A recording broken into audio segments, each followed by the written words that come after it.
Здравствуйте, в эфире информационный выпуск Амшевшара. Сегодня в программе. Миллиард рублей Гудаутскому району по инвестпрограмме. Рабочая поездка премьер-министра в Гудауту.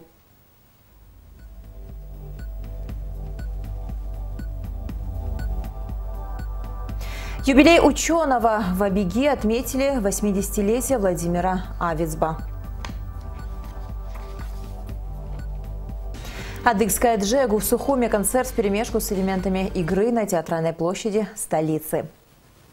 Сегодня премьер-министр Абхазии Беслан Барцыц совершил рабочую поездку в Гудаутский район, в рамках которого посетил несколько объектов, включенных в план реконструкции в рамках инвестиционной программы. Какие работы запланированы и когда они начнутся, расскажет Ирина Аршпа. На развитие и благоустройство Гудаутского района в рамках инвестпрограммы на 2017-2019 годы выделено более 1 миллиарда рублей. Вопросам реализации проектов, предусмотренных инвестпрограммой, было посвящено выездное совещание премьер-министра Беслана Барцыц. В этом году начнутся работы по капитальному ремонту 2 школ района – 3-й Гудаутской и Лыхнинской. На ремонт школы села Лыхны заложено 136 миллионов рублей, Гудаутской 3-й – 87. Самая большая проблема в районе – водоснабжение и канализация. В ближайшее время начнутся работы по налаживанию водоснабжения сел Куланархом, Гудзархо, Звандриб, Шабгархук. На эти цели выделен 371 миллион рублей. Также запланирована прокладка очистных и канализационных систем на сумму 192 миллиона рублей. В этом году начнется капитальный ремонт 4 дорог района. Бюджет работ – 137 миллионов. Кроме того, 20 миллионов рублей выделяются на укрепление подпорных стен вдоль трассы Псоу-Ингур. 136 миллионов дается на строительство нового детского сада в Новом Афоне. Сен-Пепе еще кругом инвестпрограмма выбежки зеев пяшукс и намадана Сен-Пепяшукс налацаны Гудота район язоушход миллиард кархонза апара. А я сейчас вот ас ают зера харакна пара назоужра район казухан их омлацы стаха их озатагла за шахна хопшна из банзер цепх их хоркшез инвестпрограмма агана Гудота район агана хиозоужез я жежа ба миллион кархонзоп яхе озают зера. На совещании был поднят вопрос утилизации мусора и бытовых отходов, который очень остро стоит в районе. Беслан Барцыц отметил, что эта проблема не только Гудаутского района, и решаться она должна глобально. В данное время создана рабочая группа. В течение месяца она должна представить президенту предложения по выработке конкретных мер для решения проблемы. Затем премьер-министр посетил объекты, на которых в ближайшее время начнутся капитальные восстановительные работы. 3-я Гудаутская средняя школа имени Фридона Авицба. Школа, можно сказать, полностью разрушена. Удивительно, что в таких условиях здесь еще обучается 120 детей.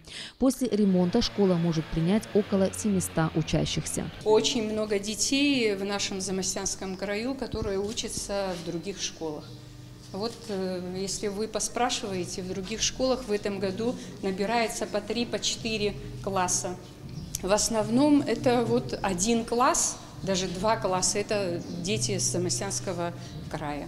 3-я школа находится в густонаселенном районе города, и поэтому, с учетом мнения руководства района и отдела образования, было решено внести ремонт школы в инвестпрограмму.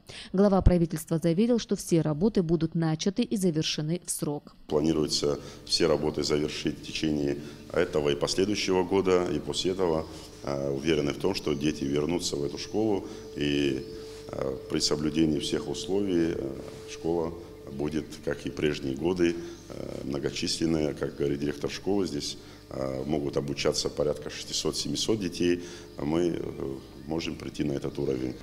По дороге в Лыхны запланированная остановка. Здесь на участке дороги протяженностью в 100 метров постоянные оползни. И этот вопрос тоже будет решен в ближайшее время. Идут проектно-изыскательские работы. Вот, я думаю, что в течение месяца проектно-изыскательские закончатся, потом будем делать дорогу. Следующий объект – Лыхнинская средняя школа имени Платона Шакрыл. Несмотря на то, что здесь проведен частичный ремонт, в частности заменены стеклопакеты, все же состояние школы плачевное. Но уже совсем скоро здесь начнутся капитальные восстановительные работы, после которых школа сможет принять более 300 учащихся. И у сельских детишек не будет необходимости ездить на учебу в другие школы района. Наше количество, да, не такое уж большое, 135 детей. Но это такое количество много детей, потому что каждый родитель хочет, чтобы его ребенок учился в хороших условиях, занимался и так далее. Поэтому нас так мало. А так у нас было не менее 300 детей было в школе, коллектив полный, все предметы ведутся. Нет такого предмета, чтобы не было. В рамках рабочей поездки премьер-министр Беслан Барцец ознакомился с ходом реконструкции дороги, ведущей в село Джирхуа. Работы здесь начались буквально сегодня.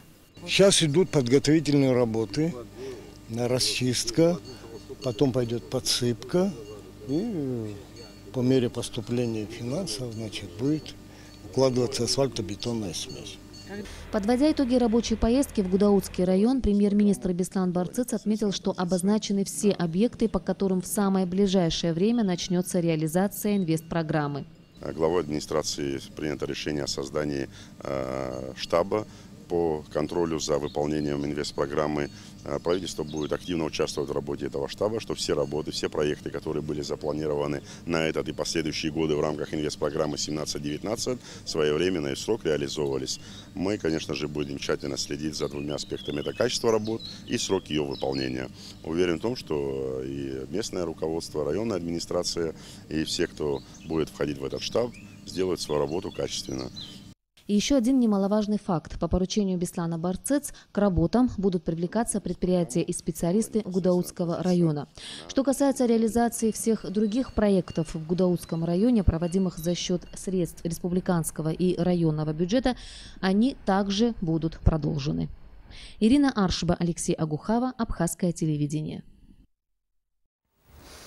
Распоряжением главы администрации президента Российской Федерации и начальником департамента управления президента по социально-экономическому сотрудничеству с государствами СНГ, Абхазии и Южной Осетии назначен Инал Арзанба. Об этом сообщает сайт администрации президента России. Ранее Инал Арзанба занимал должность главного советника управления президента Российской Федерации по делам СНГ. В Сухуми открылась общественная приемная благотворительного движения «Послы доброй воли Абхазии». Новый офис открыт по улице Пушкина на 5-м этаже бизнес-центра Гудоу Плаза. Общественная приемная будет работать в будние дни. Теперь любой житель республики может обращаться в офис благотворительного движения с различными проектами. Проекты будут связаны в первую очередь будут нацелены в первую очередь на воспитание идеи благотворительности в обществе, продвижение каких-то высоких целей, а не развитие экономики. МВД Абхазии разыскивает Нелли Георгиевну Габли, 1957 года рождения, которая 19 июня вышла из дома по улице Сахарова в Сухуми и не вернулась по сей день. Особые приметы: рост 1,70 м, телосложение худощавое, одета в черную кофту и юбку, на ногах летние коши. Просьба ко всем, кто видел эту женщину, сообщить по телефонам 226 41 41, 226 14 38 в дежурную часть МВД, 226 48 84 или 02 в дежурную часть УВД по городу Сухум. К другим новостям. Абхазские ученые отмечают юбилей своего коллеги Владимира Авицба, выдающемуся историку, известному государственному и общественному деятелю, заслуженному журналисту Абхазии, кавалеру ордена Ахтапша III степени. Сегодня исполнилось 80 лет. Юбиляра чествовали в Институте гуманитарных исследований. Он обладатель множества наград и званий. Их можно перечислять довольно долго. Но для Владимира Авицба на первом месте всегда были другие ценности. Честь, совесть, трудолюбие и беззаветное служение Родине.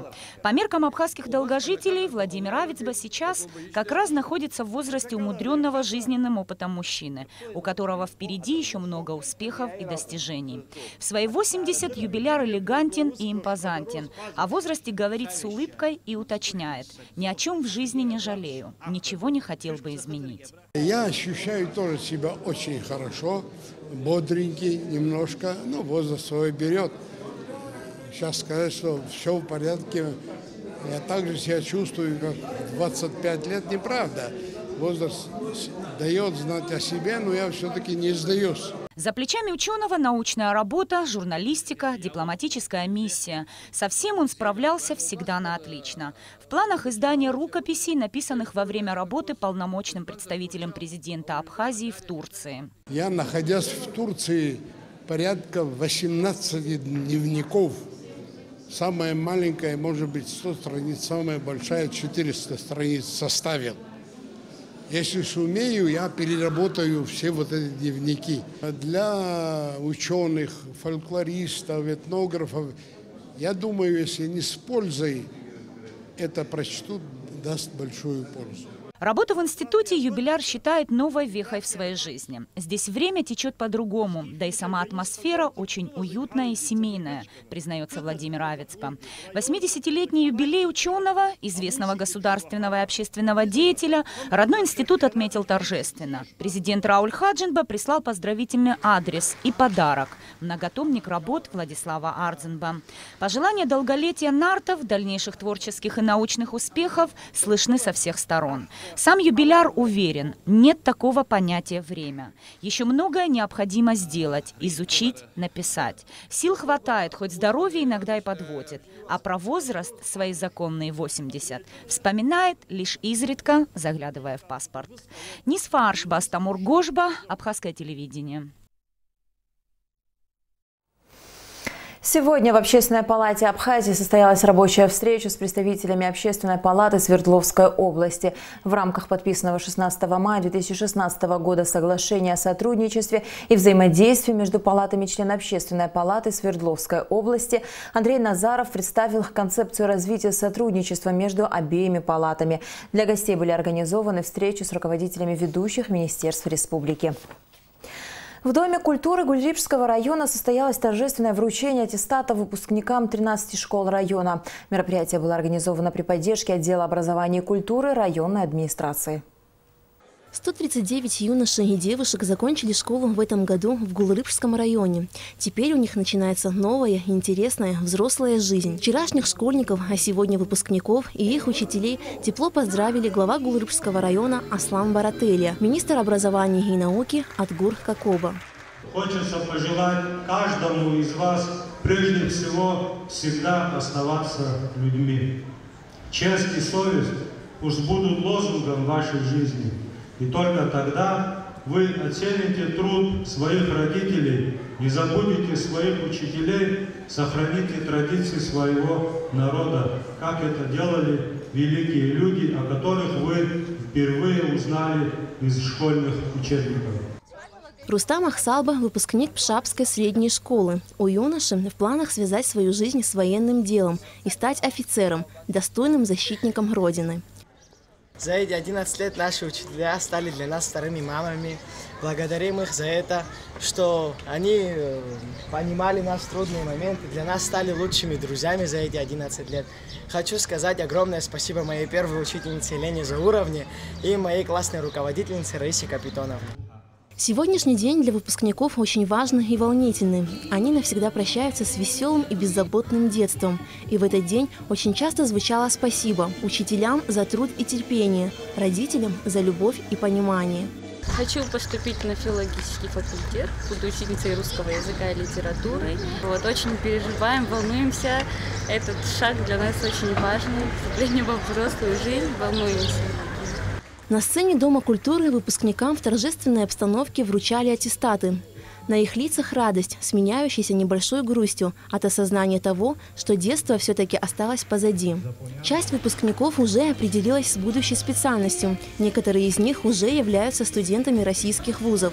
Но с какой бы профессией ни связали свою жизнь, они станут примерными гражданами своей страны, выражали уверенность взрослые. Хочется пожелать, чтобы ребята, конечно же, нашли свой путь в жизни, чтобы они были достойными людьми, просто хорошими, достойными людьми. Теперь выпускники, оставив позади школьную жизнь, идут навстречу новой, полной приключений взрослой жизни. Аля Катрапш, Саида Гухава, Абхазское телевидение. Общественная организация Центра адыгской культуры провела в Сухуме культурно-массовые мероприятия для молодежи. Концерт вперемешку с элементами игры джегу привлекли внимание зрителей. Главная цель мероприятия – налаживание общения адыгов с соотечественниками зарубежья. Чем запомнился праздник, расскажет Нис Фаршба. Широкомасштабная игра джегу в неизменной на протяжении многих веков форме устраивалась адыгами по самым различным поводам – от общенародных до узкосемейных. Ее размах всегда грандиозен и по количеству участников, и по продолжительности, и по насыщенности программы. Джегу в Сухуме не стало исключением.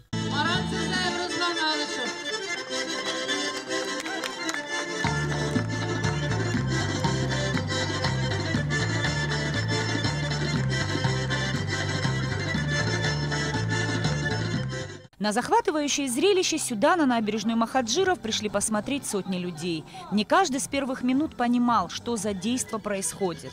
Но зажигательная кавказская мелодия проникала в сердце и душу и не оставила равнодушным никого. Мы еще раз приехали для того, чтобы это уже 4-й год, чтобы пообщаться, чтобы знали друг друга, чтобы укреплялись наши связи, наши корни, наша история.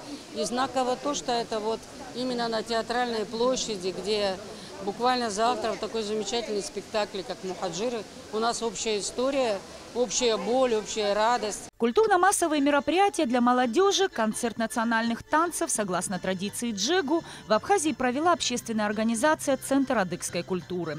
Это не первая возможность прикоснуться к культурному наследию Адыгеи, но сделать это таким интересным и необычным способом раньше мало кто пробовал. Организаторам удалось создать вечеринку, в которой гармонично сочетались традиции и современность, так как джегу, душа танца, является мостом, перекинутым из нашей обыденной жизни к воздушным замкам свободного духа танца.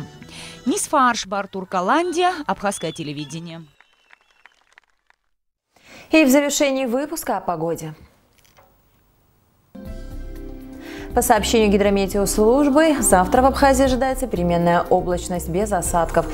Температура воздуха ночью 22-25, днем 28-30 градусов. Температура морской воды 23 градуса.